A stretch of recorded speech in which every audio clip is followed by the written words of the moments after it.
இன்றைய உணவு இன்றைய உணவு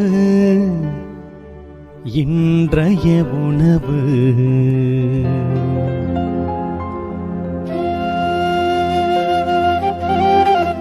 நற்செய்தி வழங்குபவர் தந்தை நிர்மல் ராஜ்.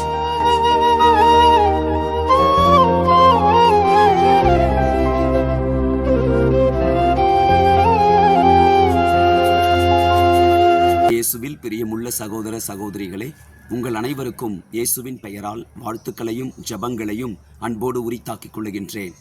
ஆண்டவருக்கு ஆணையிடுதலை குறித்து ஆண்டவர் இன்றைக்கு பாடமாக நமக்கு சொல்லிக் கொடுக்கிறார்.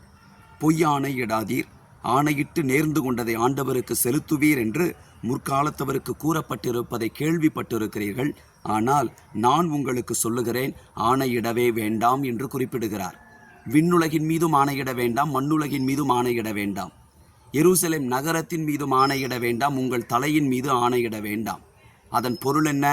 நாம் ஆணையிடுகின்ற பொருளின் மீதோ நபரின் மீதோ இந்த உலக காரியங்களின் மீதோ நாம் ஆணையிட்டால் அது எல்லாமே ஆண்டவருக்குரியது.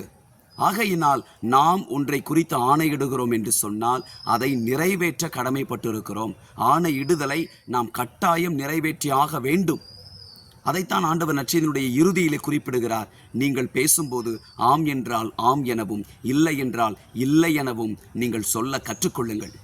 அன்பானவர்களே, கிறிஸ்தவர்களாகிய நம்முடைய வாழ்க்கை ஆணையிடுதலை மையப்படுத்தி தான் இருக்கிறது என்பதை நம்மிலே பலரும் உணர்வதில்லை. திருமுழுக்கு அருள் அடையாளத்தில் ஆண்டவருக்கு நாம் ஆணையிட்டுத்தான் கிறிஸ்தவ பிள்ளைகளாக நாம் வாழ ஆரம்பித்தோம். ஒப்புரவு அருள் அடையாளத்தில் இனி பாவ சூழ்நிலைகளை தவிர்ப்பேன் என்று ஆணையிடுகிறோம். உறுதி பூசுதல் அருள் அடையாளத்தில் ஆவியானவர் காட்டுகிற பாதைகளை நடப்பேன் என்று ஆணையிடுகிறோம். திருமண அருள் அடையாளத்தில் வாக்குறுதிகளை கொடுத்து குடும்ப வாழ்வை ஆரம்பிக்கிறீர்கள். குருத்துவ வாழ்க்கையில வார்த்தை பாட்டை நாங்கள் கொடுத்து எங்கள் குருத்துவ வாழ்க்கையை ஆரம்பிக்கிறோம். இவைகள் எல்லாமே ஆணையிடுதல் தான். ஆகவே ஆம் என்றால் ஆம் எனவும், இல்லை என்றால் இல்லை எனவும் நாம் வாழ நமக்கு தெரிந்திருக்க வேண்டும். அன்பிற்குரியவர்களை, நீதிமொழிகள் புத்தகம் 16:9 நாம் வாசிக்கின்றோம். மனிதர் தம் வழியை வகுத்தமைக்கின்றனர், ஆனால் அதில் அவரை வழி நடத்துபவரோ ஆண்டவரே. அன்பானவர்களே, நாம் வாக்கு கொடுப்பதற்கு முன்பாக நாம் ஆய்ந்து ஆராய வேண்டும்.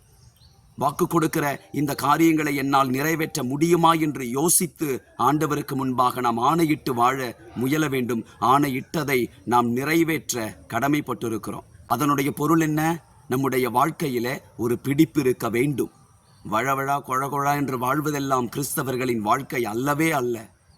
அன்பானவர்களை, சபை உரையாளர் புத்தகம் 5ஆம் அதிகாரம் 5வது வசனத்தில் நாம் வாசிக்கின்றோம். கொடுத்த வாக்கை நிறைவேற்றாமல் போவதை விட வாக்கு கொடாமல் இருப்பதை மேல். வாய் தவறி பேசி பழிக்கு ஆளாகாதபடி பார்த்து கொள்ளுங்கள் என்று குறிப்பிடப்பட்டிருக்கிறது.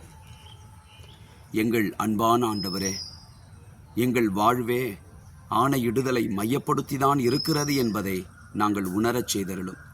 ஆண்டவரே, கிறிஸ்தவர்களாக உமக்கு நாங்கள் கொடுக்கின்ற வாக்குறுதிகளை எல்லாம் எங்கள் வாழ்வில் செயல்முறைப்படுத்த உமக்கு சாட்சிகளாய் வாழச் செய்தருளும். எங்கள் பேச்சில் ஆம் என்றால் ஆம் எனவும், இல்லை என்றால் இல்லை எனவும் நாங்கள் சொல்ல, ஆம் என்றால் அதை வாழ்வாக்க செய்தருளும். இயேசுவின் நாமத்தில் ஜெபிக்கின்றோம் தந்தையே, ஆமென். God bless you.